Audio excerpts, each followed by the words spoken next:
Iniciamos con esta charla una nueva modalidad en ciencia compartida que le llamamos grupo y líneas de investigación. Tratamos de que investigadores de sobrada experiencia, como es el caso de hoy, nos cuenten un poco qué están haciendo en su grupo y también de ese modo ustedes pueden enterarse y quizá algún alumno, algún investigador interesado podría en su momento pues, unirse también a esta línea. Tenemos hoy a Pilar García Jiménez, que trabaja en el grupo de investigación de fisiología y biotecnología vegetal desde su inicio con el profesor Rafael Robaina, y nos va a contar hoy todo lo que ella quiera, pero sobre todo nos hablará de fisiología de las algas marinas a través de técnicas moleculares. A la palabra tuya. Muchísimas gracias, Avelina, y gracias por la invitación que nos cursaste para presentar por primera vez en este ámbito de ciencia compartida las líneas de investigación. Bueno, yo en primer lugar me gustaría hacer la presentación de Rafa Robaina. Yo creo que todos o la mayoría lo conocen, creo que todos. Me imagino que por cuestiones de agenda no ha podido llegar, me dijo que tenía una reunión que lo iba a intentar, o sea que puede que de repente entre o no sé cómo ocurrirá. Bueno, como decía Avelina, Rafa y yo misma, bueno, comenzamos esta línea ya hace aproximadamente 25 años, ya que esta andadura de este grupo comenzó en 1985 con el estudio del papel de las fuentes de carbono y de la luz en el cultivo in vitro de las macroalgas marinas. En esta andadura natural comenzamos el estudio de las poliaminas en el seguimiento de cómo funcionaban estos compuestos durante el crecimiento y el desarrollo de las macroalgas. Y han sido estas moléculas las que nos han permitido adentrarnos en la genómica de las macroalgas, algo que nosotros estamos especialmente orgullosos. Como una presentación y algo que les voy a exponer casi al final de la charla, hemos estudiado también el papel de los compuestos volátiles dentro de ese crecimiento y desarrollo de las macroalgas, y en particular de etilenos, jasmonatos y oxilipinas, que luego se los presentaré. Decirles que cuando nosotros comenzamos el estudio en poliaminas, hasta ese momento los reguladores de crecimiento macroalgas parecía que no tenían ningún efecto. Sin embargo, nosotros demostramos que eran dependientes de la edad del tejido y que sí, efectivamente, tenían mucho que ver. Bien, permítanme que les presente a las poliaminas. Las poliaminas son sustancias ubicuas que se encuentran en la mayoría de los organismos y que tienen dos grandes papeles, o que desempeñan dos grandes papeles. Uno es a nivel del estrés y otro a nivel de la reproducción. Y en particular en las macroalgas rojas afectan a la maduración del cistocarpo y a la liberación de las esporas. Muy brevemente, estas poliaminas, las tres más importantes son putrescina, espermidina y espermina, se sintetizan a partir del aminoácido arginina vía arginina descarboxilasa. Y esta vía es la descrita fundamentalmente en situaciones de estrés, mientras que la vía de la ornitina descarboxilasa usando ornitina como sustrato es la vía que se utiliza en condiciones de reproducción. Y permítanme que les recuerde y mantengan en sus mentes esta ornitina descarboxilasa porque es la que nos ha permitido avanzar en el grupo y durante toda la investigación. Las primeras evidencias de que las poliaminas tenían su efecto en el cultivo in vitro las obtuvimos cuando, cultivando esplantos fértiles, o sea, con presencia de cistocarpos, vimos una profusa división de las líneas carpogoniales y la presencia de carposporas, comparadas con aquellos cistocarpos crecidos en condiciones normales. ¿Qué ocurría con los niveles endógenos de las poliaminas? Bueno, para cada una de las poliaminas, estas putrescina, espermidina y espermina, y considerando talos fértiles y talos infértiles, lo que veíamos era que los niveles endógenos de las poliaminas siempre eran significativamente inferiores cuando se comparaban esos, talos fértiles con los talos fértiles. Y las actividades de síntesis de las mismas iban en concordancia o se correlacionaban, aquí la tenemos con la ornitina, se correlacionaban con los estados de madurez, siendo mínimas en los estados fértiles y máximas en los estados infértiles. Si estudiamos la maduración del cistocarpo durante 8 días, una semana, lo que veíamos era una acumulación de las poliaminas hasta un cierto nivel donde ya el cistocarpo maduro y muy evidente generaba la disminución de esos niveles de poliaminas que coincidían de nuevo o se correlacionaban con las actividades de síntesis mínimas cuando los histocarpos eran maduros, pero máximas en relacionadas con actividades catalíticas. Significaba degradación de esas poliaminas. Por tanto, nosotros en esos primeros 8 o 10 años de estudio, lo que obteníamos era, considerando talos infértiles y talos fértiles, era una disminución de las actividades enzimáticas y una disminución también de los niveles endógenos de proteínas. La pregunta era qué estaba ocurriendo con los transcritos del gen de la ornitina descarboxilasa. Y aquí entramos de lleno en lo que es la genómica molecular. Bien, el primer abordaje, cuantificar cuántos transcritos existen, cuántos se estaba expresando, qué capacidad tenía ese gen para responder a unas determinadas actividades o a una determinada situación, que en este caso era el entorno reproductivo. ¿Qué necesitábamos? Necesitamos un ARN de cierta calidad.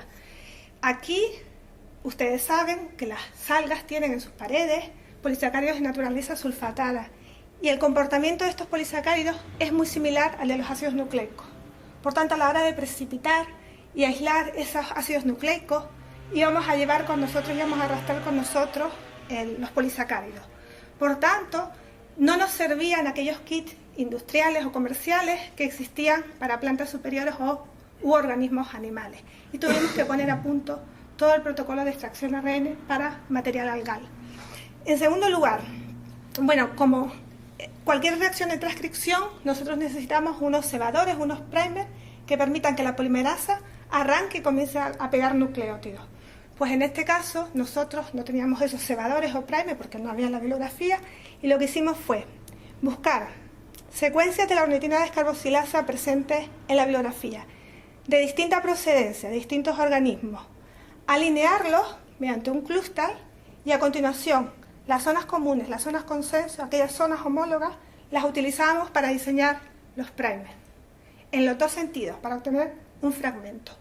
Y en tercer lugar, lo que necesitábamos era una molécula testigo o una molécula chivata que nos indicara cuando se estaba produciendo la transcripción, nos la señalara. Utilizamos dos, pero básicamente el trabajo que les muestro hoy va a ser con el Cider Green. Bien. De los múltiples cebadores o primers que diseñamos, un par nos reveló un fragmento de 400 pares de base sobre el CNA. Esto siempre lo deja al revés y se ha quedado de por vida, ¿sí? Fíjense en la fecha, son cosas inevitables. Sobre el CNA de Gratulopia, que era con el que estábamos trabajando. Gratulopia dorífera era nuestra alga. Con el tiempo y con estas técnicas moleculares vimos que no era dorífera, que era exactamente imbricata. Bien, visto este fragmento, nosotros lo que hicimos fue extraer la banda del gel, lo purificamos y lo secuenciamos. Y al enviarlos a la base de datos, nos reveló que efectivamente lo que nosotros estábamos revelando era un fragmento de la ornitina descarboxilasa. Por tanto, podíamos continuar con este trabajo. ¿Qué ocurre? Que cuando nosotros tenemos un fragmento de la ODC y tenemos que estar continuamente amplificando o haciendo copias de ese fragmento, lo que no es habitual es que se repita continuamente el protocolo. Entonces, para ello hemos tenido que poner puesta a punto técnicas de clonación. Y básicamente esto de lo que se trata es de tomar nuestro fragmento, tratarlo para que pueda ser insertado en un plásmido vector y ese plásmido vector introducido en una bacteria. En este caso era una E. coli, una cepa especial que era la JM109. Y a partir de ahí simplemente hacerlo crecer y luego cuando rompiéramos la bacteria, liberar ese plásmido y obtener el inserto con nuestro fragmento. Esto, que parece aparentemente muy sencillo, se hizo necesario la puesta a punto. ¿Por qué? Porque en algas, obviamente, los fragmentos de ADN no se comportan de igual manera que un organismo de otra naturaleza. Bien, hecho este inciso, lo siguiente fue valorar cuánto se estaba expresando ese gen y cuál era el comportamiento.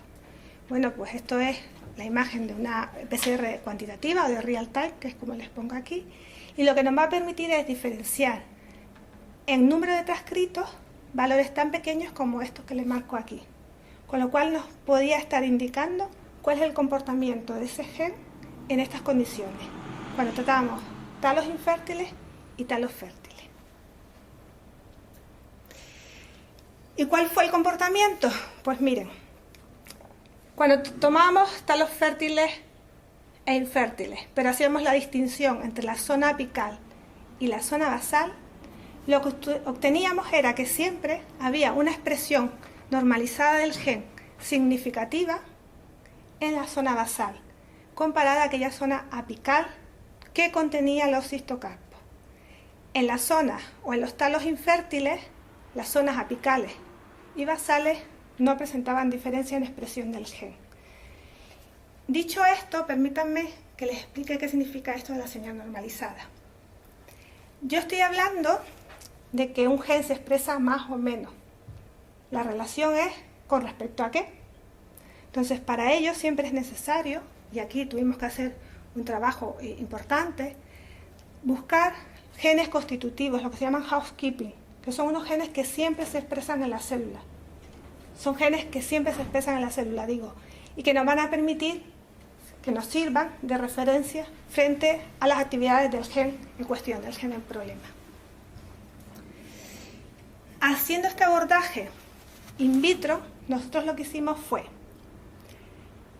tratar talos infértiles con dos sistemas. Uno era con el etileno, que era una hormona volátil que afectaba y sabíamos que afectaba el crecimiento y el desarrollo y que iba a generar con el tiempo la carbosporogénesis, y con un factor físico-químico como era el del fotoperiodo.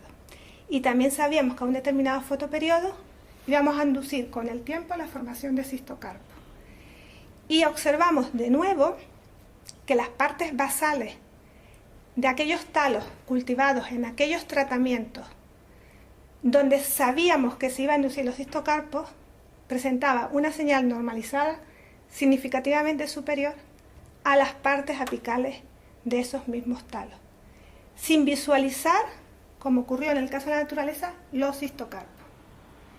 Por tanto, esto lo que nos estaba indicando era que el gen de la ornitina descarboxilasa es un gen sensor de la carbosporogénesis, aun cuando nosotros no veamos esos cistocarpos, pero nos va a marcar ese proceso. Y además es independiente del etileno, como es el caso, o de las horas de luz. Y esto es diferente a lo que ocurre en plantas superiores, porque los genes involucrados en reproducción en plantas superiores generalmente coexisten con otros muchos genes. Bien, el segundo abordaje a lo que es la genómica de estos macrófitos fue ver dónde se expresaba esa ornitina descarboxilasa. Como recuerdan, se los he comentado, hay diferencias entre la parte basal y la apical. Bien, la situación es ahora dónde se expresan. Y para ello pusimos a punto la técnica de la hibridación in situ. Básicamente, de forma muy resumida, es lo que les pongo aquí. Pero para que vean cómo esto se trabaja es inmovilizar nuestro tejido, hacer cortes seriados y montarlos en un porta, y luego permitir que una sonda de ARN, o sea, que un fragmento o una secuencia de nucleótidos de ARN hibride sobre esos ARN que están presentes en el tejido. ¿Vale? Es una manera muy sencillita de explicarlo. Aquí, como verán, es el vector con el inserto que nosotros habíamos guardado, aquel procedente de la clonación. Y lo único que tenemos que conocer, lo único, entre comillas, es la orientación de nuestro inserto dentro de ese vector. Porque lo que nos va a permitir es que hibride o no sobre los RNA mensajeros presentes en el tejido. ¿Y qué obtuvimos? Pues esto, imágenes como esta. Yo les tengo que decir que esto yo lo hice en Valencia, en el IBMSP. Nos dijeron que 3-4 meses para hacerlo. Lo hicimos en 3 semanas, o lo hice en 3 semanas. Y cuando estaba mirando, visualizando las muestras en el confocal, pues de repente estaba rodeada de gente mirando las muestras. No era normal esta señal de hibridación de los RNA mensajeros. ¿Qué es lo que vemos aquí? Pues vemos en la zona basal del talo una actividad intensa de hibridación de esos RNA mensajeros en la zona de la médula. Aquí tenemos un detalle general y aquí el detalle en particular. Y aquí el efecto de la sonda en el sentido negativo, que no va a permitir la hibridación y por tanto no se revela el color, la precipitación del sustrato. Si observamos en detalle, esa hibridación ocurría al nivel de los peak connections o de los peak plaques. Esto es la imagen en un corte de microscopía de transmisión. Esta es la forma de un peak connection. Y aquí con la hibridación in situ. Mientras que en las zonas apicales, donde nosotros habíamos visto que no había expresión del gen, resultó que efectivamente no hay expresión, no al menos de esta intensidad, pero se presentaba en la base del cistocarpo, únicamente. Por tanto, estos resultados lo que nos estaba diciendo estos resultados nos indicaban que había una expresión dependiente de la formación del cistocarpo, que había una expresión diferencial o en la médula o en la base del cistocarpo y que el número de transcritos además disminuía hacia el ápice. ¿Hacia dónde vamos? Pues si tenemos este gen que funciona de esta manera en el entorno reproductivo, lo que nosotros tenemos que estudiar son las zonas que flanquean al gen, porque son en esas zonas donde se encuentran los factores de regulación. Y si nuestra idea en el futuro es ser capaces de expresar el gen en cualquier otro sistema, cualquier otra alga de interés comercial, esto es de vital importancia para que esa alga sectora sea capaz de trabajar con este gen. Otra de las situaciones a donde vamos es en el estudio de volátiles, aquello que les expliqué al principio. ¿Por qué? Porque si bien veíamos que las poliaminas efectivamente tenían su papel de reproducción, no podíamos obviar esto. Primero, hay alternancias muy rápidas en las fases reproductivas de las algas. De repente se desaparecían los tapetes algales y había un olor característico. Esto nos estaba indicando que estas sustancias gaseosas estaban afectando también a la reproducción. El cómo no lo sabíamos, pero que seguramente estaban afectando. ¿Y qué hicimos? Seleccionamos un alga, como fue el caso de Gelidona arbúscula, que generaba tapetes. Las cogimos y bajo diferentes situaciones ambientales hicimos un screening de volátiles. Obviamente eran muchísimos compuestos volátiles lo que se liberaban, pero de ahí nuestra formación en ciencia del mar. Cogimos, nos sentamos, o la mía, cogí, me senté y analicé compuesto por compuesto. Y lo metí en cajas dependiendo del grupo funcional principal que llevaban.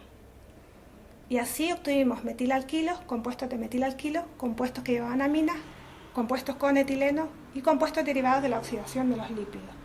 Generan otros dos, pero que no los he puesto para no un poco desvirtuar la presentación. Y analizamos el etileno inicialmente. Lo analizamos desde el punto de vista de la percepción, de la síntesis y a nivel génico. ¿Y qué vimos? Pues lo que vimos fue que cuando tratábamos los talos de Gelidium con etileno a distintos tiempos, las ramas carposporangiales o tetrasporangiales, dependiendo del caso, aumentaban. Ramas carposporangiales maduras, tetrasporangiales maduras, aumentaban.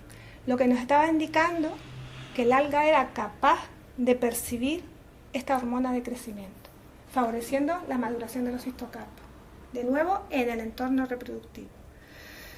¿Qué ocurría? Si era capaz de percibirlo, a priori también sería capaz de sintetizarlo. ¿Qué hicimos? Pues estudiar las rutas de síntesis del etileno.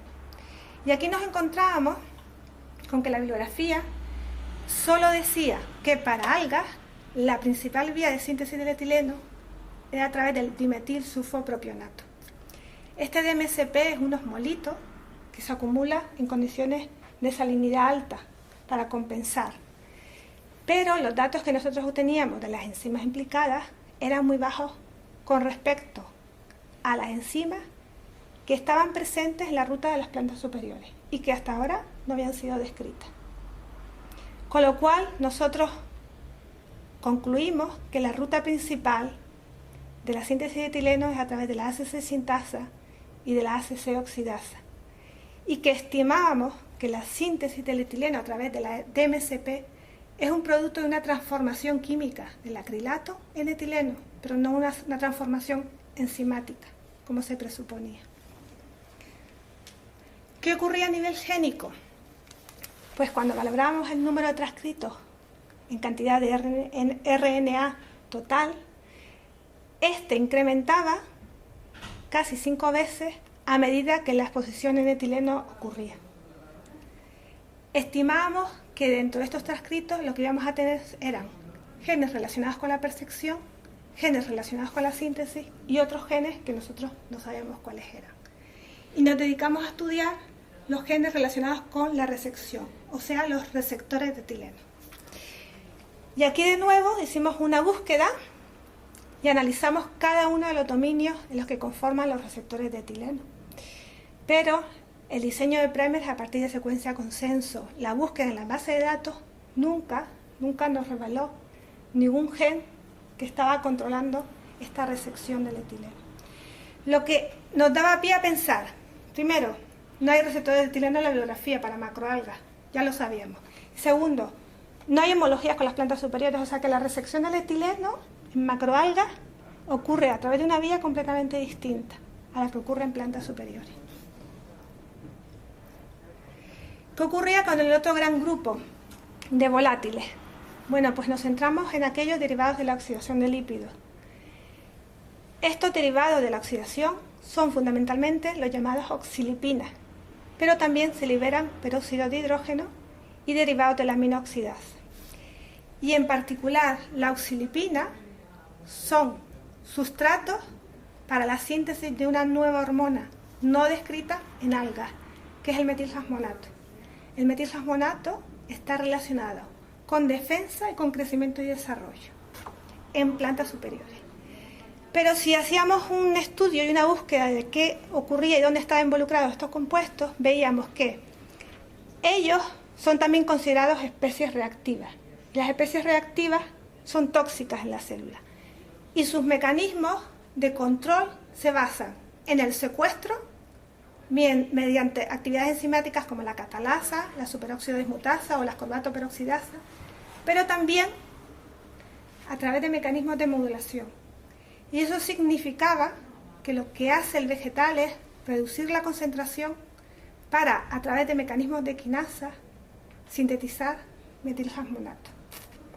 Entonces, en la actualidad queremos trabajar en ello. Sin embargo, con los antecedentes que tenemos en los receptores del etileno y viendo aquí las enzimas que también están involucradas, se nos hace difícil pensar que buscando secuencias consenso podamos encontrar algo. ¿Y qué hemos hecho? Pues, al transcriptoma directamente. Nos hemos ido a secuenciar el transcriptoma del alga. ¿Qué necesitamos para ello? Ya no un ARN de cierta calidad. Ahora necesitamos un ARN de excelente calidad. Y aquí, pues nada, nos tuvimos que dejar toda nuestra experiencia para pasar del 7, que era el valor que nos sugerían que íbamos a obtener, para obtener, como digo, sobresaliente. Les puedo decir que esto ha sido motivo de orgullo en muchos sitios. En el mío también. Personalmente, en mi misma mente, en mi cuerpo. Esto ha sido una alegría.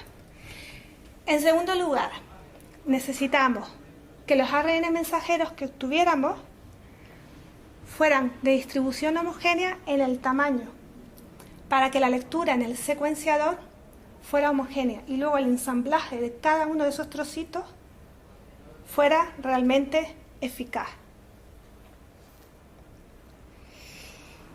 Así que, ¿qué hicimos?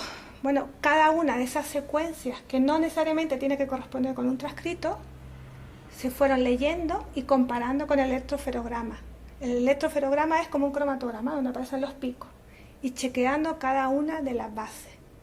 A continuación, hemos alineado esas secuencias. Simplemente por complementariedad de bases las hemos ido uniendo. Y esto nos va a ir dando estos fragmentos que yo les pongo aquí. En azul representa lo que se conoce como un contig, que es, vas pegando pequeñas lecturas que se parecen entre ellas, las secuencias se van alargando pero obviamente hay zonas que no son comunes o que no tienen por qué serlo. Entonces, todas estas zonas configuran un CONTIC, estas otras y estas otras. Y al final nosotros vamos a ir ensamblando y colocando cada parte en un lugar correspondiente. Esto, para que ustedes lo visualicen, es como si estuviéramos haciendo un puzzle y de repente estamos haciendo la zona, no sé, de la inferior izquierda, vamos enlazando las piezas y luego nos encontramos con otro conjunto de piezas y vamos enlazando la zona superior derecha. Y al final lo vamos enlazando todos. ¿Y qué tenemos? Pues un transcriptoma de referencia. No hay nada publicado respecto a esto en ALGA. ¿Vale? ¿Qué nos va a dar ese transcriptoma de referencia? Bueno, pues lo que nos va a permitir es que a medida que vayamos trabajando e insertando lecturas y secuencias bajo distintas condiciones experimentales, vamos a tener el transcriptoma mejor para nuestra alga. Todo lo que esa alga, nuestra alga, es capaz de expresar, lo vamos a contener aquí en este transcriptoma. Pero ya efectos, digamos, de día a día. Este es dentro de un par de meses, de día a día. Lo que nos va a permitir es un análisis funcional a través de la Gene Ontology de cada uno de esos fragmentos. Y nos los va a incorporar dependiendo si tiene una actividad celular, si tiene una actividad molecular o si está involucrado en un proceso biológico. Vamos a ser capaces de determinar cuál es la función molecular, porque ahora vamos a chequear esas secuencias con bases de proteínas. O sea que vamos a ver si esa secuencia es funcional, nos va a dar una proteína. Nos va a dar qué genes están expresando en esas determinadas condiciones. Con lo cual de aquí vamos a resolver, o esperamos resolver, esos genes de receptores del etileno que se nos han quedado atrás, de la ascorbata peroxidasa que se nos ha quedado atrás, etc. Vamos a poder cuantificarlo y ver la expresión. Y ya, si quisiéramos detalles, podemos estudiar lo que se conoce como los SNP, que son los cambios en un único nucleótido dentro de un gen. ¿Vale? Estos efectos de mutaciones es bastante importante. Lo tenemos en vista, pero todavía no lo iremos a abordar. Tenemos muchas puertas abiertas. Y con esto se acabó. Espero que hayan entendido.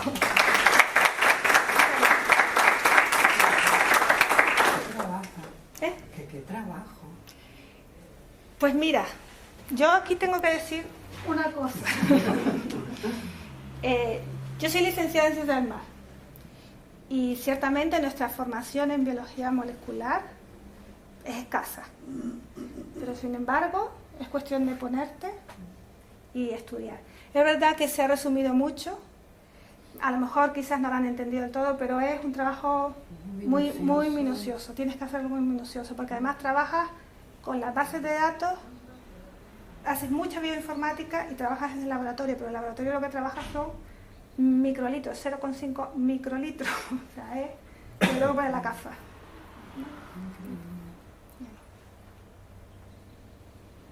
¿Una mili? Una línea súper nueva.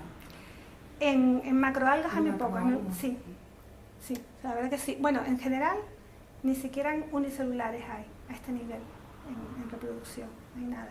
Hay algunos genes, efectivamente, que se han clonado, pero que, por ejemplo, dado la calidad del ADN, se ha visto que lo que está clonado y secuenciado no sirve. Pero bueno, yo lo que estimo es que esto ha sido un trabajo meticuloso.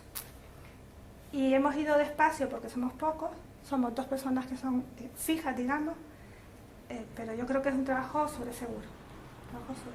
Creo no. Estoy segurísima que es un trabajo sobre seguro. ¿Han trabajado en Gratulopia? Bueno, trabajamos en Gratulopia, pero también trabajamos con Hereditium garúscula y con Pterocladea capillaris. Vale. Este tipo de comportamiento se puede pensar que se pueden dar en otros grupos de algas rojas o... Sí. De hecho, el comportamiento en poliaminas y con los volátiles es exactamente el mismo. Ya bien sea para formar tetrasporas, ya bien sea para formar carposporas. Lo único es que al abordar el transcriptoma lo hemos hecho con Gratulopia, con nuestra Grate, pero porque obviamente llevaba con nosotros 25 años y era como ahora te dejo atrás. Sí. No, con nosotros.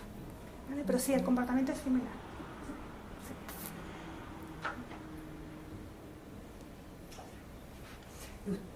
No, está mirando a Jesús. ¿Ustedes no han trabajado con microalgas, o sea, secuencias de genes en microalgas? No. Hemos identificado nuestras algas de trabajo, las hemos identificado vía molecular, a través de lo que es el RBC electroplástico, el ITS mitocondrial y las LSU, las unidades nucleares, las LSU son nucleares.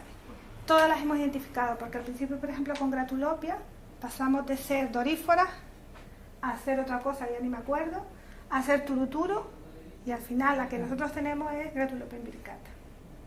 Gratulopia imbricata. Y todas sí que las tenemos determinadas molecularmente. Pero en principio con micro debe ser... pero ¿sabes lo que es fundamental? Porque ahí puedes identificar realmente pequeñas variaciones, porque en microalgas al menos estamos pensando que hay muchas variedades que son de aquí. Sí.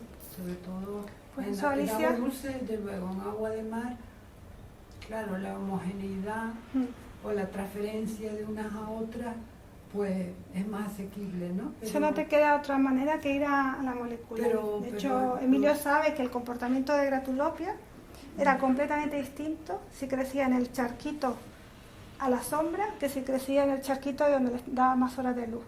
Era completamente distinto y pasaba de ser la que era para nosotros la dorífora a la que era la dicótoma. Sí. Y al final se vio que era exactamente la misma. No te queda otro remedio que pasar por la molecular. Es la que hay. Sí. Nosotros casi nos negamos a ponerle Gratulopia turuturu, porque era tan feo. Pero en Canarias o hay turuturu solo imbricata. No, fue Frederick quien dijo que la zona del Atlántico era toda Gratulopia turuturu. Y la verdad que tenía un apellido horrible. Entonces dijimos, vamos a analizarlo porque esto no puede ser. Y la sorpresa fue que buscamos diferentes Gratulopias con Suminbu de Corea y hicimos el estudio y era imbricata. Y además una imbricata que venía en los cascos de los barcos. Como siempre. Que venía y entonces quedó aquí. En las aguas de lastre y en los, en los lastres. Exactamente. Pero ya no hay. Ya no hay. Gratulopia sí.